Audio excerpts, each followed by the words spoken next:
Hello, and welcome to another episode of Without Pain Wednesday, where we get together once a week to talk about a different topic related to getting out of the back pain cycle for good. And this week's topic is sleeping. It's one of the most common questions I get from both core balance training students and non-students alike. So I figured I'd do an entire stream on it because I often find myself answering questions in the Q&A of many of the streams that we do anyways. So now we can just go deep into this topic and get all my best tips out, and also I can answer any questions that come up along the way. If you don't know me, my name is Dr. Ryan Peebles. I am a physical therapist by profession, but my school of thought and training and philosophies are much more of a melting pot of the things that I've learned over the years. I've dedicated the last 20 years of my life to better understanding and reversing the root causes of chronic lower back pain. So thank you for being here and welcome. And we'll get right into the topic. So I've kind of laid out my 5 best tips for sleeping. And the kind of questions I normally get are things like, it often leads with something like, I usually wake up in the morning and that's when my back pain is the worst. I think it might be my mattress. Do you have any tips? Or what's the best way to sleep? And so we're going to get into all of that, and I'll give my best advice at the very end. But first, before we do that, we got to get into each different type of sleeping position. So back sleeping, side sleeping, because everybody has their different preferences. Sleeping is a very personal activity. And so I have to be careful not to mess with anyone's quality of sleep. If they're a side sleeper, if you are a side sleeper primarily, and I say, well, sleeping on your back is the best way to sleep, and then you try that and you can't sleep and you lose sleep over a period of time, that's not better for your overall health. And so we do need to find a balance and take into account that everyone is different. And so I'm going to give my best tips for each sleeping position, and also sleeping when you're in a middle of a flare-up or a setback, and the best tip for that situation. And then I will finish with the best overall thing that you can do. And so for the sleeping positions, that we're going to be talking about, I will have a model for today. So it's going to be my little niece.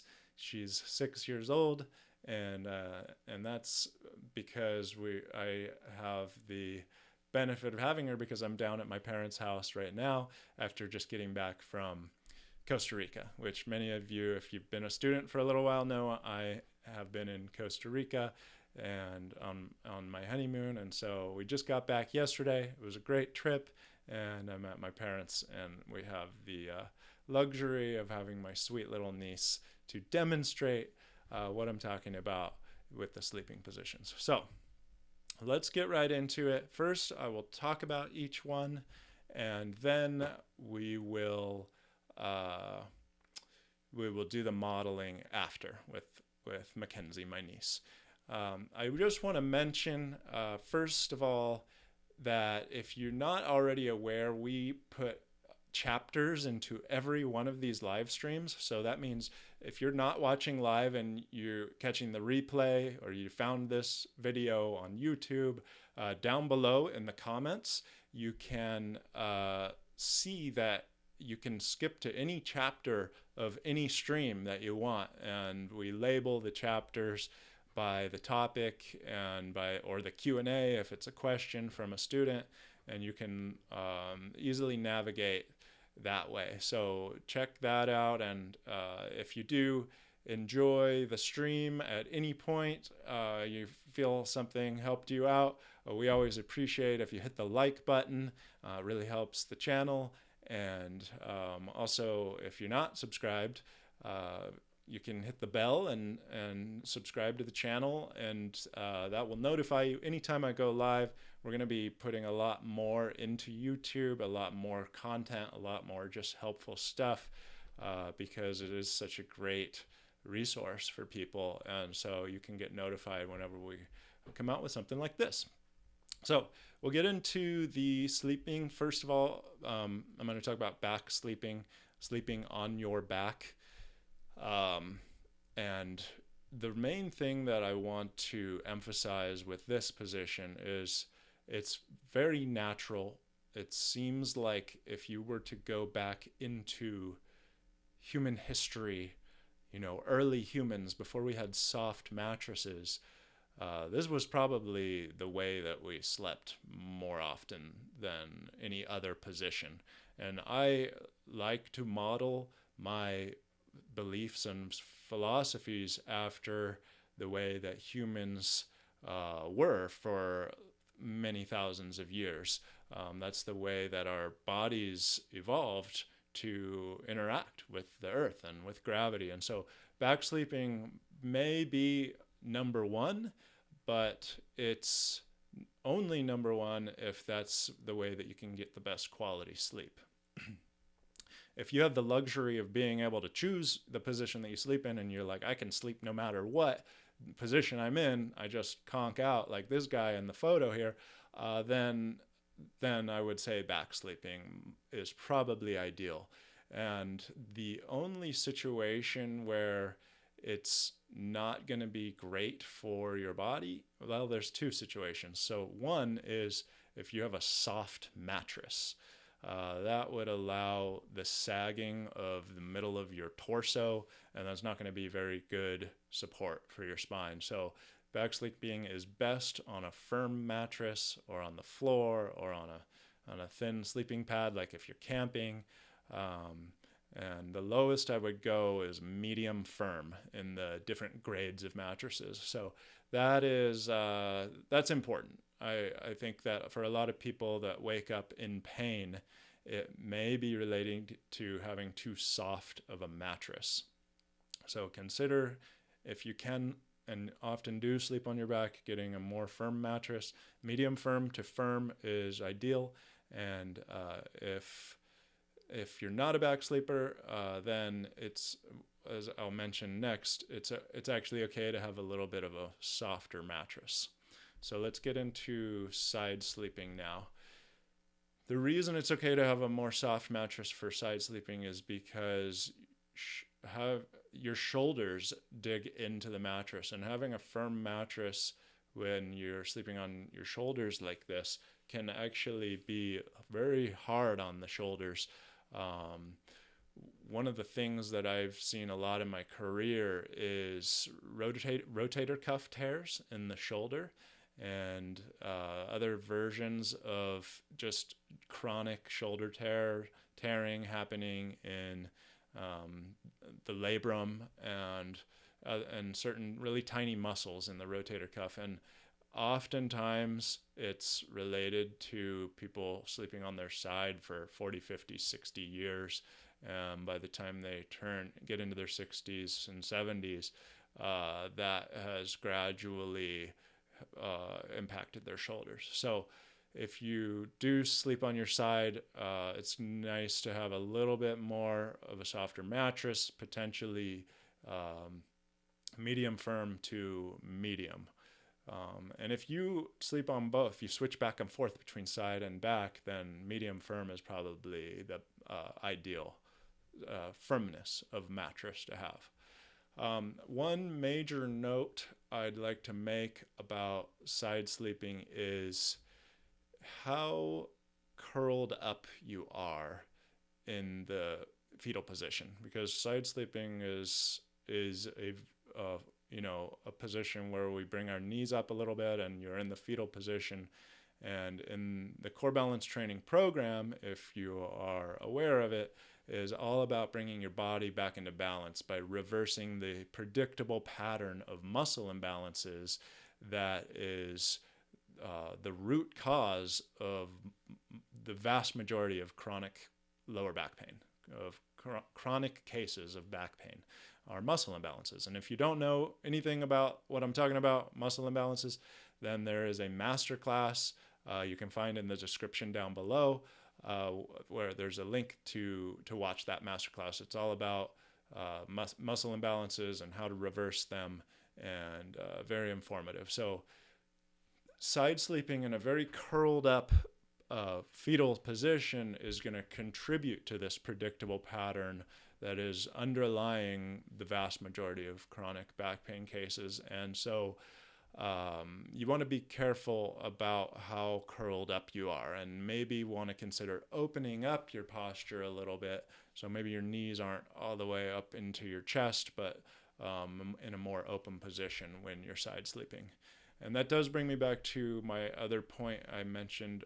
There's another scenario where back sleeping may not be ideal. I mentioned the soft mattress. The other thing is if your hip flexors are really tight and it's pulling on your back, you can often feel the tightness in your back, like it's being yanked on, if you're sleeping on your back and your legs are straight. So people often will want to put pillows under their knees to take the pressure off their spine. So tight hip flexors are going to be a little bit stressful on the spine if you're sleeping on your back. We're going to talk more about that later under numbers 4 and 5. So number 3 is prone sleeping.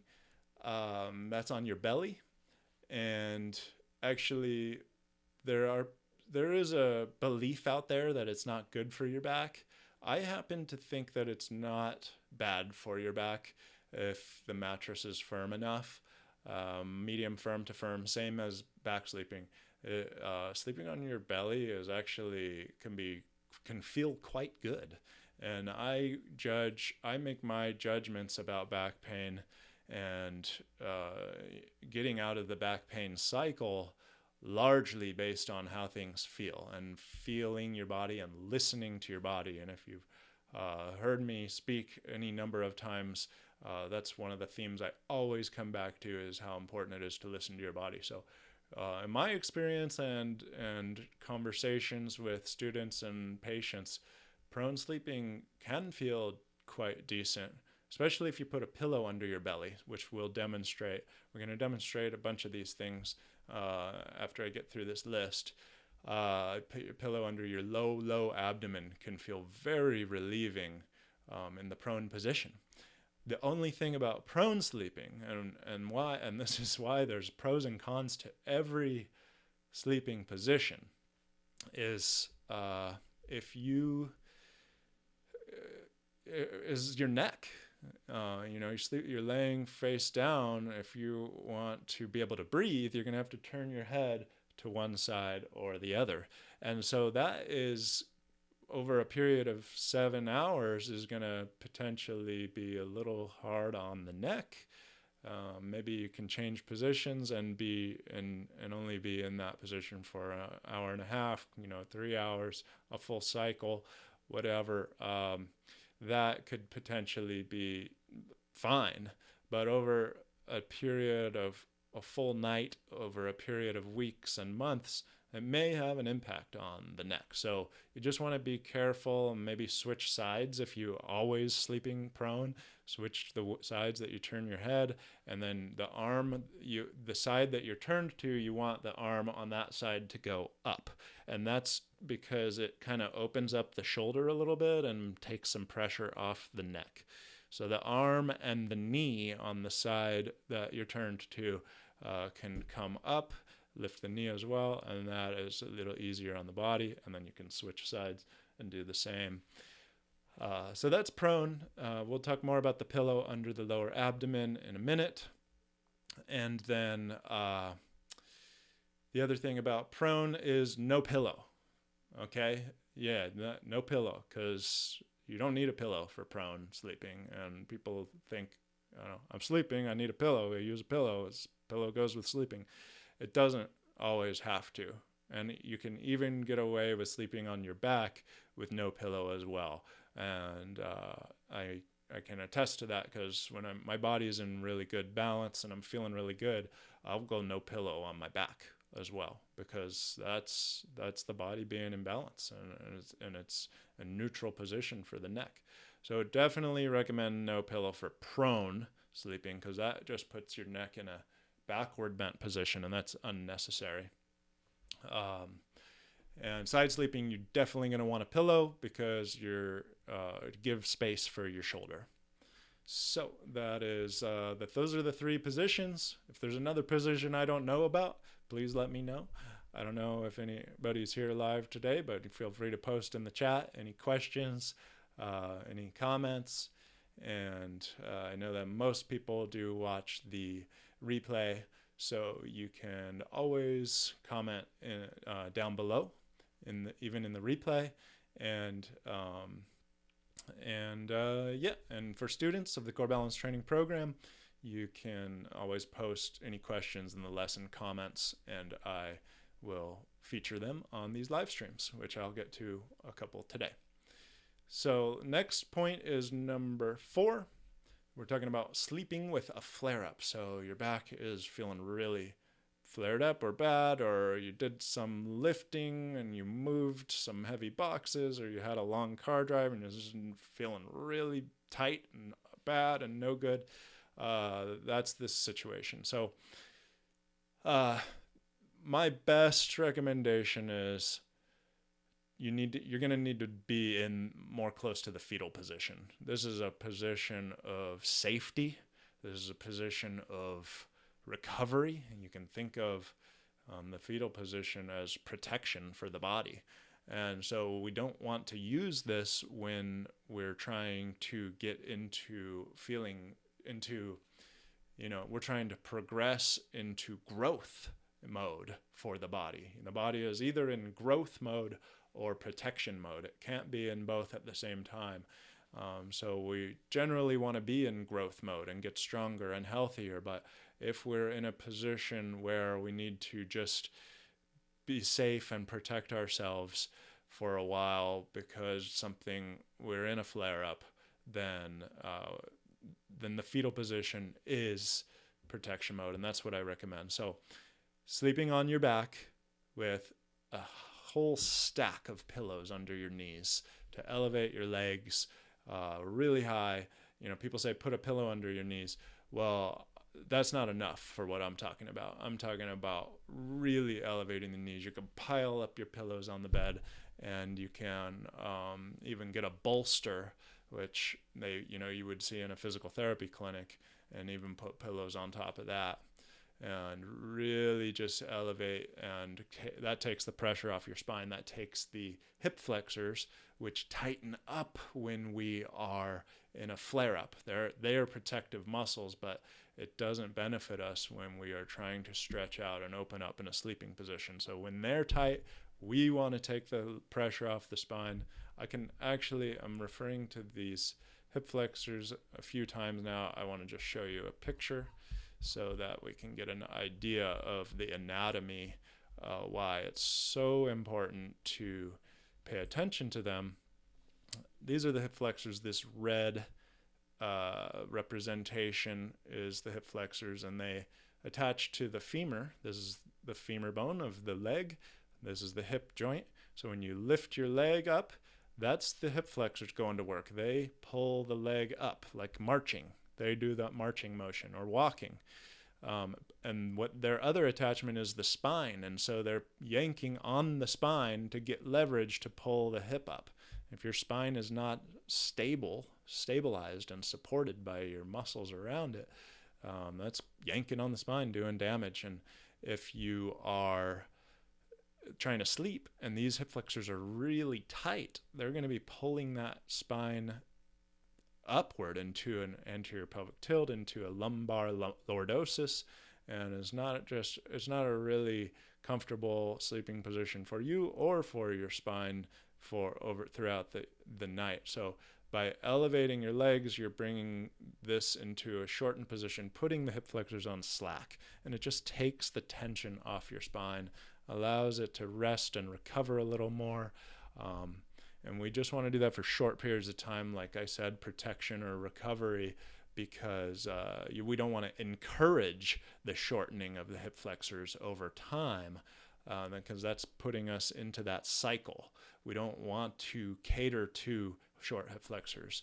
We want to eventually lengthen these guys, and that's what we do in the core balance training program. And we largely are focused on bringing these muscles back into balance with the rest of the body.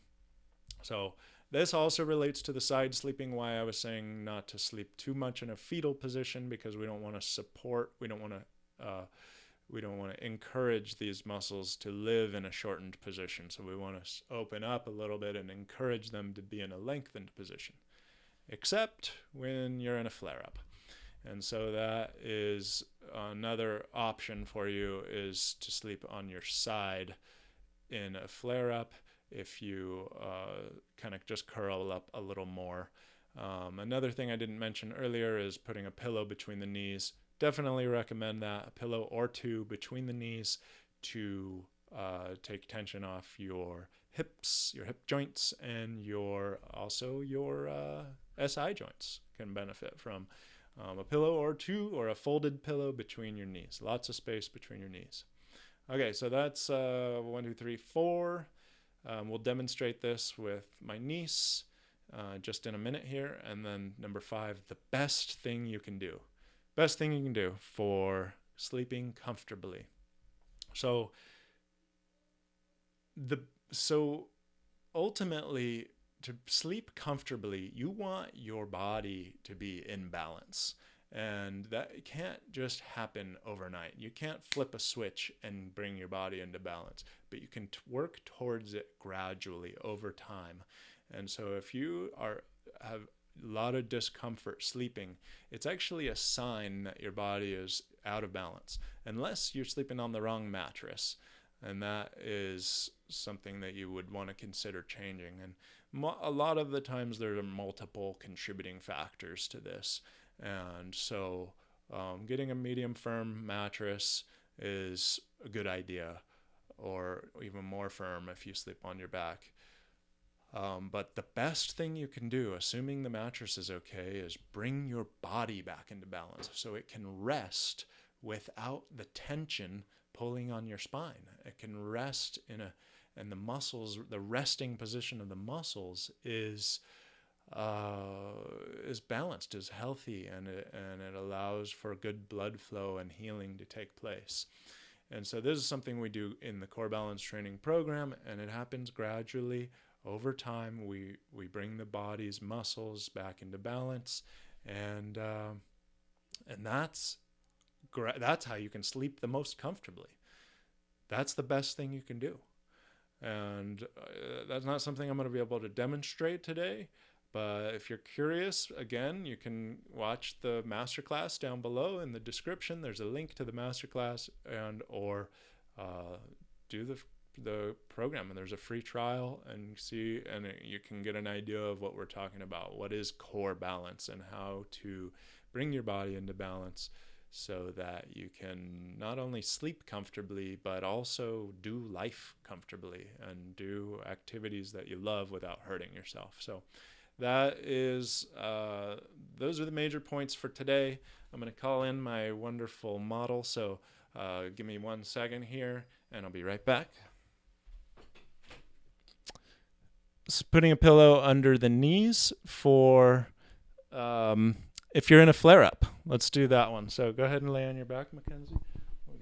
Let's get this pillow under your head. Go ahead. And these ones are lift your legs up here. Let's even go higher. Lift your legs up. And that may be high enough. So we've got her legs elevated enough. You want at least like 6 inches of elevation for those hip flexors that we were talking about earlier, for the tension to be off of the spine. We're basically trying to put the hip flexors on slack, from being in a taut position into a slack position. And so 6 inches is kind of a safe amount of elevation, But if you're in a real big flare-up from some activity that you did or whatever, we can even go higher. And so in my history, in my past, I've had piles of pillows, crazy high, and so that is going to be extremely comfortable and take a lot of the tension off of the spine. And so this is demonstration number 1, back sleeping with the pillows. And I just want to mention that the pillow under her head is way too thick. If you can imagine, Mackenzie, can you put your arms down? If you can imagine that neck position, it's not neutral, and especially if it wasn't under her shoulders, it's putting her head in a forward head position, which is part of the predictable pattern of poor posture is forward head, rounded shoulders. So we don't want to encourage that, and that's why I will say it's okay to go no pillow under the head. So if you have the ability to, and a lot of people will need pillow support under the head, but only use as much pillow as you need to make your head and neck feel comfortable. Okay, Mackenzie, let's go onto your stomach, onto your side. Second position is on the side, and we're just going to go pillow between the knees and pillow under the head. Right there. Okay. And actually, just to note, this fat mattress is quite firm on this bed. It is soft. Do you want to tell them that? It's soft too. So, but the firmness of the mattress is quite high. So her shoulder, you can see, is not really digging in, and that's what I'm talking about. If you're a side sleeper, your shoulder is going to be quite pushed forward, and that does have an effect on the health of the shoulder joint if the mattress is too firm. So it's okay to go a little softer. Okay, so this is side sleeping, pillow between the knees, or even 2 if it's more comfortable. There's no real downside to pillows between the knees. And then we also talked about how open the posture is. So Mackenzie, can you put your knees a little farther away from your chest like that? So that might be something to consider. And then we can straighten the lower leg. And that just encourages your body to be in a little more open position so that you're not encouraging the muscle imbalances. And then the last position is going to be on your stomach. Can you lay on your stomach, Mackenzie? Okay. And then we'll go no pillow. And, this arm up. And you can also bring this knee up a little bit. And so that is what I recommend for prone sleeping. If I'm kind of going against the grain here and saying that prone sleeping is not actually that bad. Unless you have a neck issue, then you're going to want to probably avoid prone sleeping because the neck is cranked a little bit here. But if you don't have any neck issues and it feels good, then this is actually a great position to sleep in. And you just want to have the shoulder on the side that your head is turned to can be up. So turn your head the other way, Mackenzie, and turn your head that way. Yes. So in this situation, we would have this arm down, and her other arm is up, if you can see that. And then you can see she naturally brought her knee up on that side. And then one quick tip for a flare-up is this pillow is going to be kind of too big for her because she's so tiny. But can we put this pillow under your belly? Just lay over the top of the pillow. And imagine a much bigger person over the top of that, and the pillow would be stopping, or a much smaller pillow would be better. The pillow would be stopping about here, just going from about here to here, and that can take a lot of tension off the spine and be extremely relieving. So those are the positions I wanted to demonstrate. If there's any questions, feel free to ask. And yeah. So those are the positions. I'm going to get into student questions now. I just want to thank Mackenzie for being such a wonderful model. So thank you so much, Mackenzie. You're welcome. And I'll come see you after the stream's over, okay?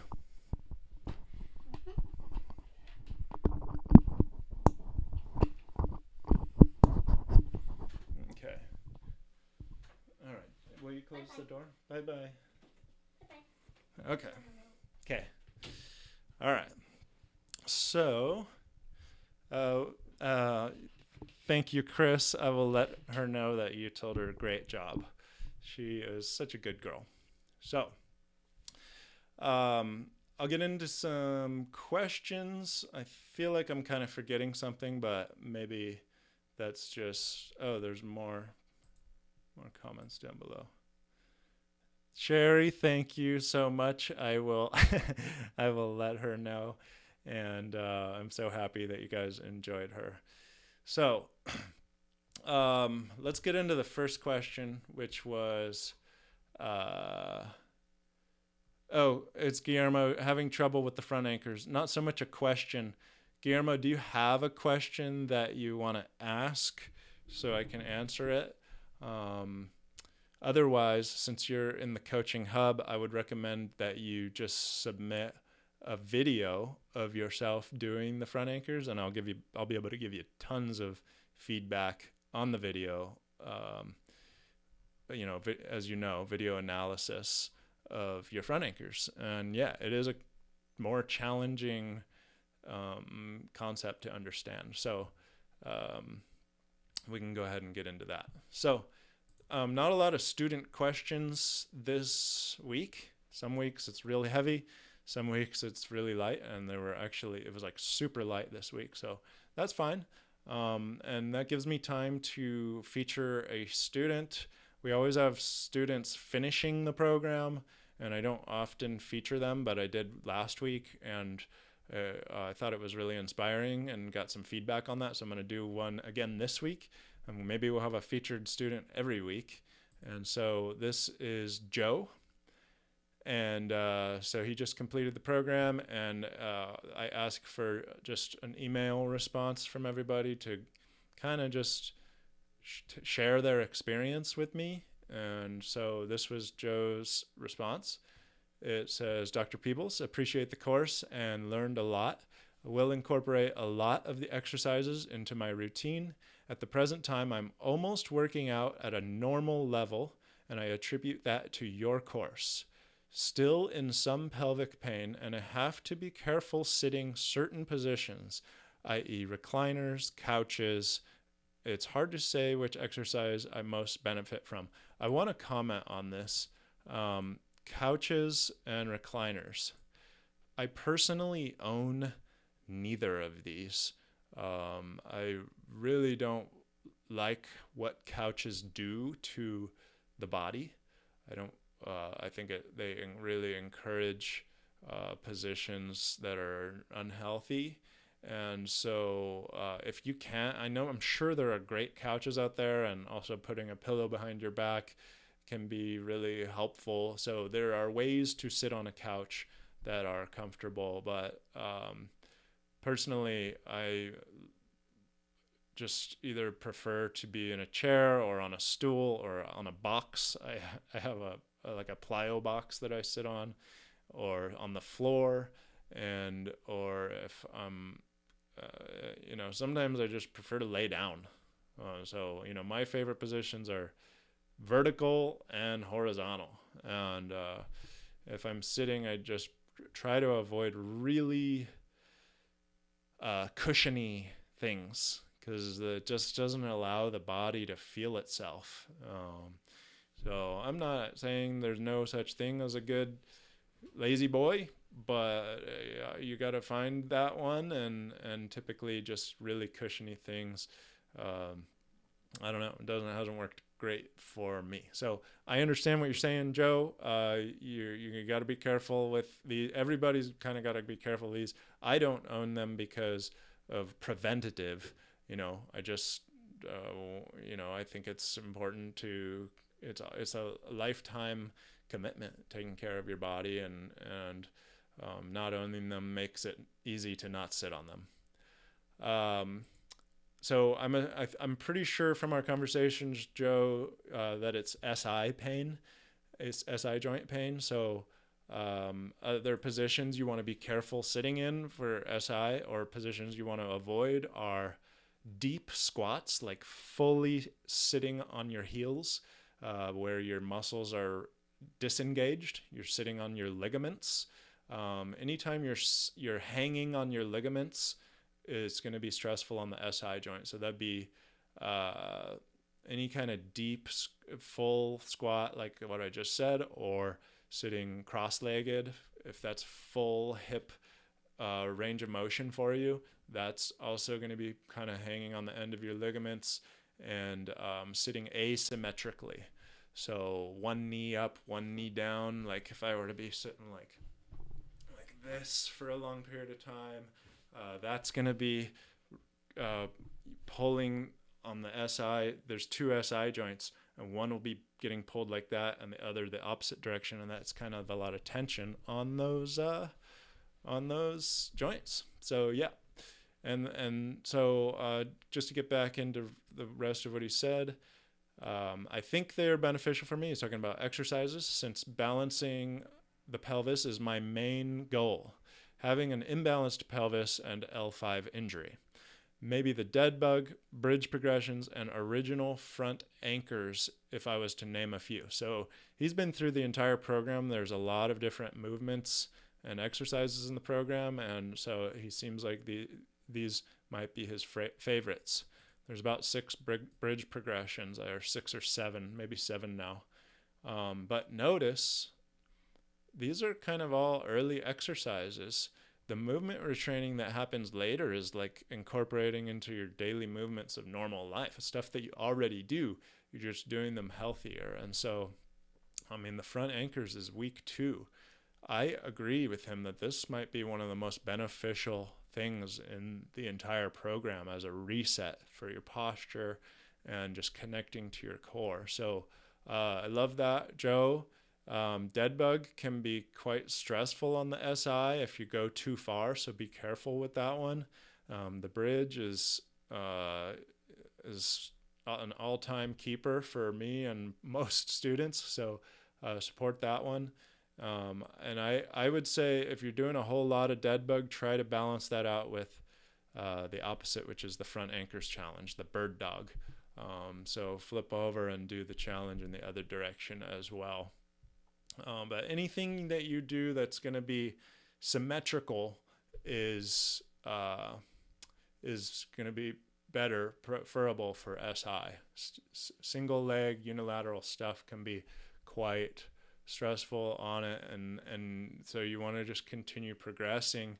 3 months is really hard to get completely out of the woods with a chronic back injury, and so you want to continue progressing all this stuff, and it might be 5 months, it could be 6 months, it could be a year, but you can get to the point if you keep building on this to where you're able to do anything, and your pelvis is stable and it's healthy, and I know that to be true. So keep at it, Joe. And then he just says, if you have any more suggestions about something I could focus on in the future, it would be appreciated. So kind of the stuff I was just saying, Joe, if I were to pick one exercise for SI, it's the butt buster bridge. Hope you've been able to appreciate that one and benefit from it. Having a really strong resistance band is important to be able to benefit from that one. And so yeah, SI pelvis related injuries is often avoiding extreme positions, full hip end range of motion positions. So deep squat, figure 4 stretch, butterfly stretch, where you're taking your hips all the way to end range and then taking it further. Once you go into that further range, it's pulling on not just the muscles, but the ligaments as well. And SI injuries are typically ligament injuries. So activity or position avoidance for SI, symmetrical sitting positions. So make sure you're sitting on both sit bones equally, and then the stabilization of the SI joint often comes with strengthening the glutes. A lot of glute stuff. So that's why dead bug, I would be careful with getting too deep into it, because while it's really beneficial and important, it is heavy duty on the hip flexors. And if you're not perfectly connected, it may be stressing that. So pay attention when you do the dead bug after you do it. If you feel your SI like, oh man, it kind of feels like it's a little flared, it could be the dead bug. It's probably not going to be the bridge. And the front anchors stuff can be an extreme position especially if you're going into a lot of hip extension. So be very calculated with that, with how high you're elevating your legs. And then I would just go into, my number one suggestion for like full functional movements for the SI is the squat, getting a really good squat and deadlift, and staying connected during those.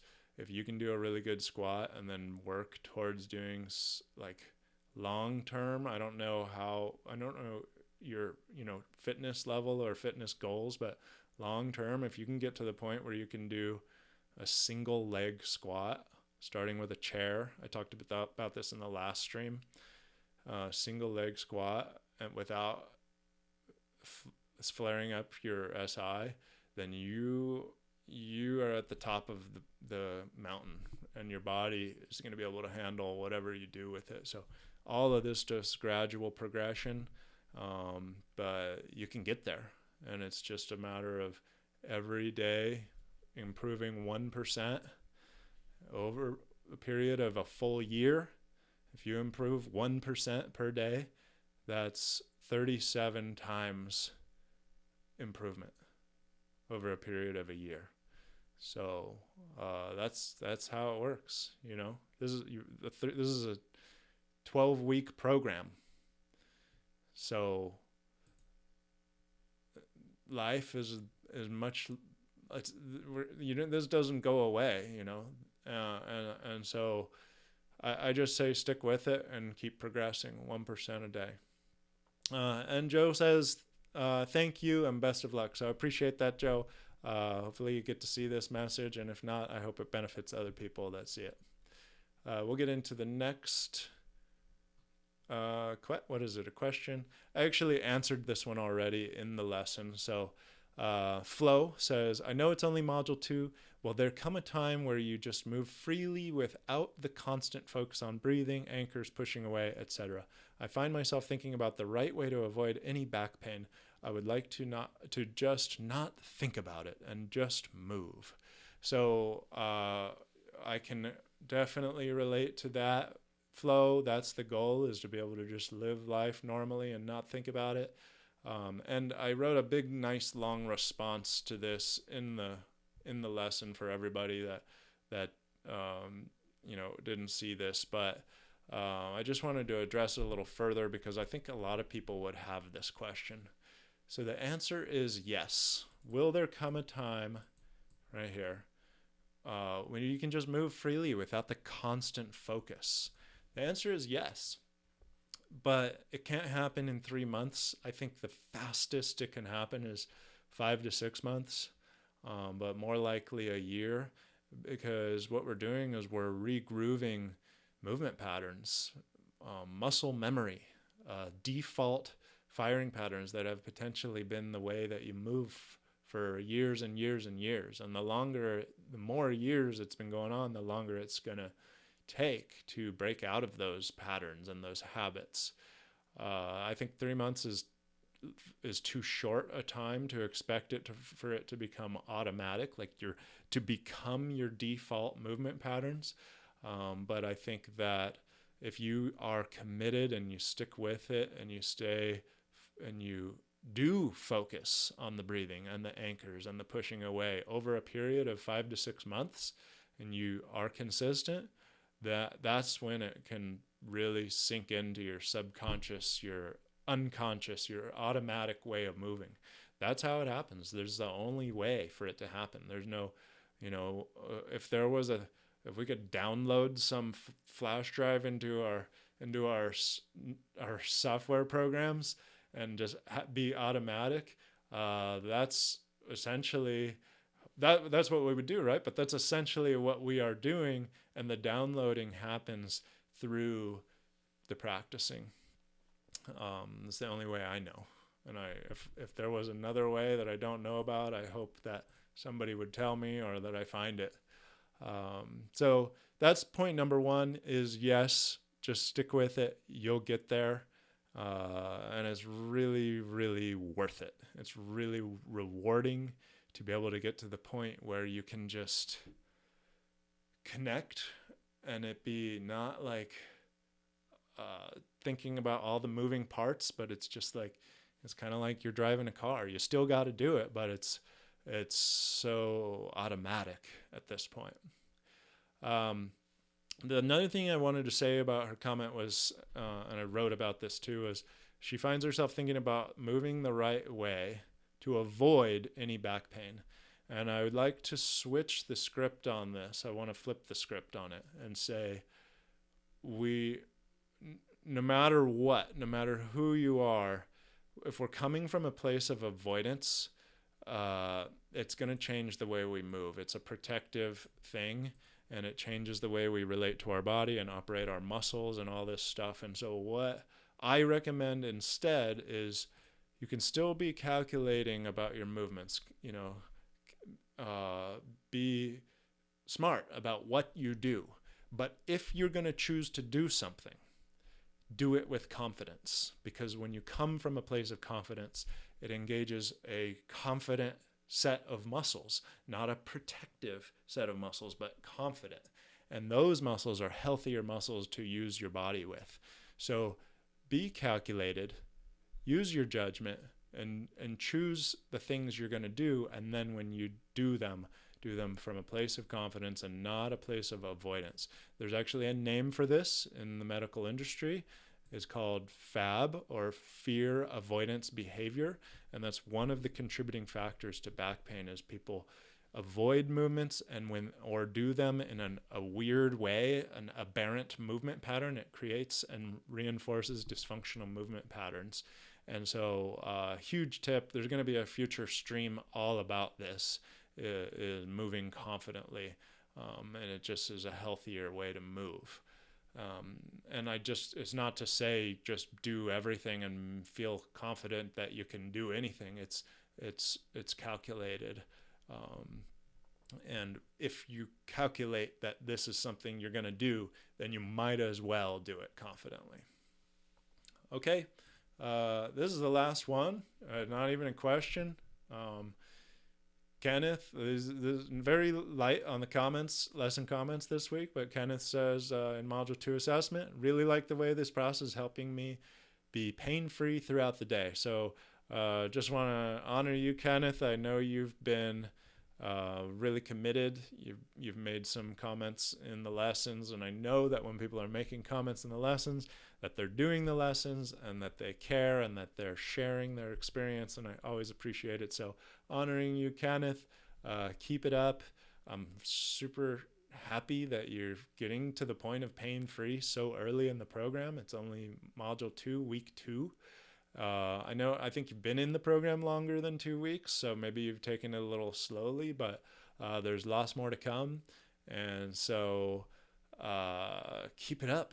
And when you get to Module 5, 6, 7, and 8, all the way through the end, that's when we start integrating these concepts and these principles into your daily movement.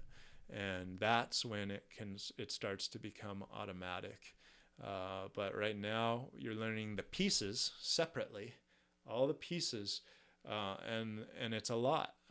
going back to what Flo was saying, it's a lot of pieces to learn.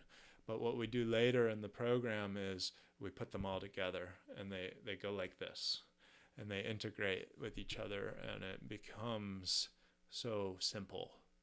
And then you learn how to do a squat like that. And so just encouraging you to keep going, Kenneth. There's lots to come. A lot of people start to feel good around this 2-week mark. They start to feel their pain going away. My big fear is that over the years of doing this, since 2017, people drop off because their biggest reminder to stay committed, the pain, starts going away, and they don't have that reminder. But we don't want to just get to the point of pain-free. We want to get to full function and full use of our bodies.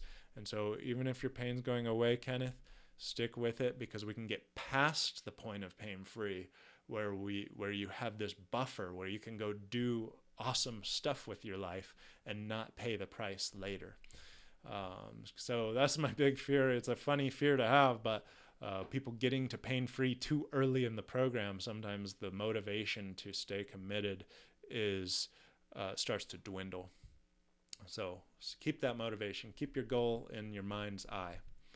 I see a question coming through. It says, Chris says, what are your thoughts about cat-camel, child's pose, and similar yoga movements and stretches? This is a great question, Chris. I do have thoughts about this. So first, I will start with the reality that this program, I had trouble in the early years of where do I send people from here?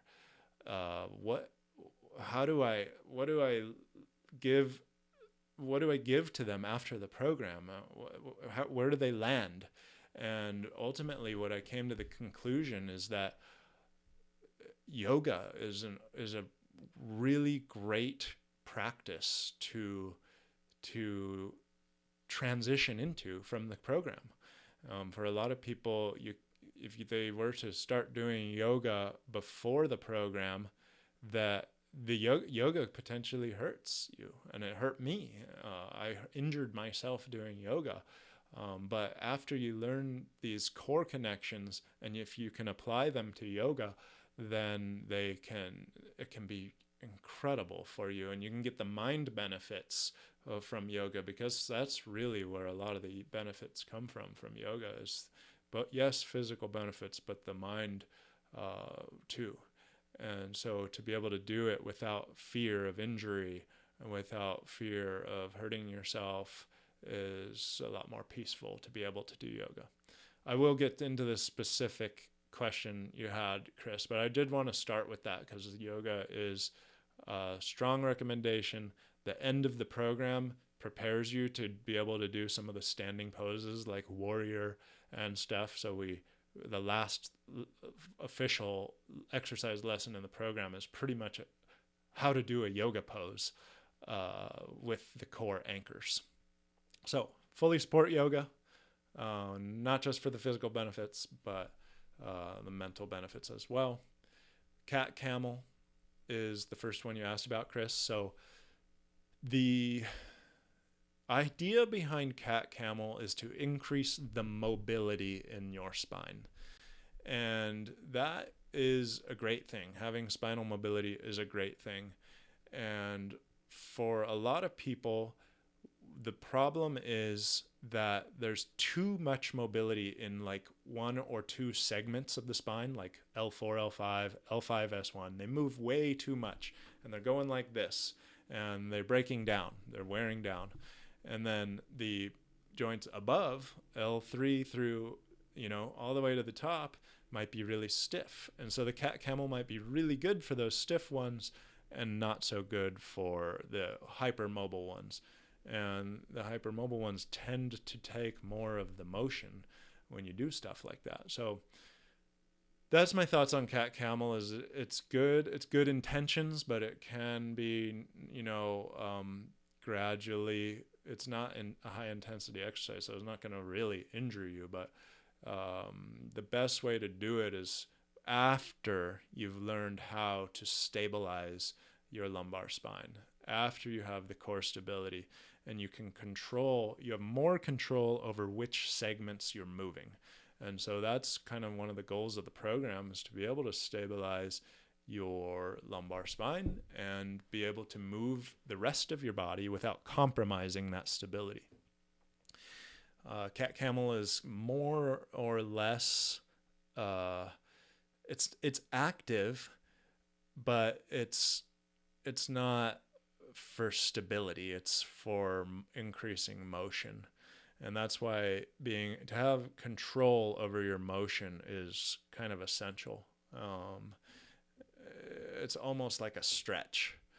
And you don't want to stretch things that are too mobile or too loose. That's a general rule in all of physical therapy. We don't, this is what I wish chiropractors would follow more, is you don't manipulate a hypermobile joint. And so cat camel is almost like a gentle manipulation of the whole spine. And if you have parts of your spine that are hypermobile, you don't want to be manipulating those. You want to be stabilizing those, encouraging stability. So child's pose is totally, I have a totally different view on that. Actually, we have child's pose in the program, connected to your anchors. So you just want to make sure that the stretch is going into your upper back and not your lumbar spine. So you want to keep your abdomen connected, connect to your anchors, as we say in the program. But if you're not in the program, you want to keep your abs tight. And when you sink down into the stretch, you're going down and you sink down, you want the sinking to happen between the shoulder blades, the thoracic spine, and you don't want the arch to go into your lower back. So love child's pose if you're doing it the right way. It's kind of like the bridge. You can do it in a way that hurts you, or you can do it in a way that is incredibly beneficial. And a lot of that is just technique and being able to stay connected and be able to breathe at the same time. So yeah, that's kind of a similar answer actually to cat camel. But child's pose, I think, has more benefits in that you can really get into mobilizing the really stiff part of your spine, which is the thoracic spine, the part that the rib cage attaches to.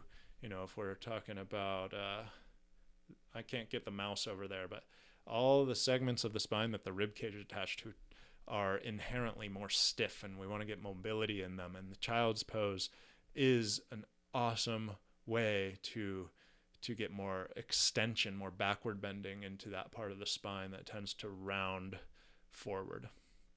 But we don't want more backward bending going into the lumbar spine. So you want to stabilize that with your core and try to focus the stretch, the mobility into the thoracic. And a great way to warm into that is the foam roll. Foam rolling over the thoracic. It's in a lesson in module 3, if you're in module 3. So getting that mobility in there and then actively stretching into it with something like child's pose. So it's going to be a similar answer for all the other, every yoga move and position. It's about how you do it, being able to do it in a healthy way. And I love yoga for people that are ready, and that means muscular balance and control over your body, and not just feeling pressure to go deep into these stretches when you're not really ready. And that's how people hurt themselves. Okay, cool. So I think that's it. So we're at an hour, and I think I started late, so about an hour today, a little more than an hour. Thank you guys. I think I got some live people showing up today, so thank you. Don't forget to hit that like button if you felt like you benefited at all from the stream. If you're showing up for the replay, as most people do, comment below. Let me know what helped you, if you found anything helpful about sleeping positions. If I were going to pick one, it would be sleeping on your back on a more firm mattress. And if you need to, because your hip flexors are tight, put some pillows under your knees. And if you need to, put a pillow under your head too, but you don't necessarily need it. But what is more important than that is getting good quality sleep, being able to sleep through the night. And so if that means you need to be on your side or your belly, then do that. And I gave a bunch of tips on side sleeping and belly sleeping as well. Just want to thank my 6-year-old niece again, Mackenzie, for being a wonderful model. Thank you everybody for showing up live. Great to see you. Sherry, Chris, Guillermo, and anybody else that's here. And as we walk away from another Wednesday stream, go do something healthy for your body. For me, that's going to probably be just go out and go for a walk. But if you're in the program, get down on the floor and connect to your core. Thank you so much, and we'll see you next week.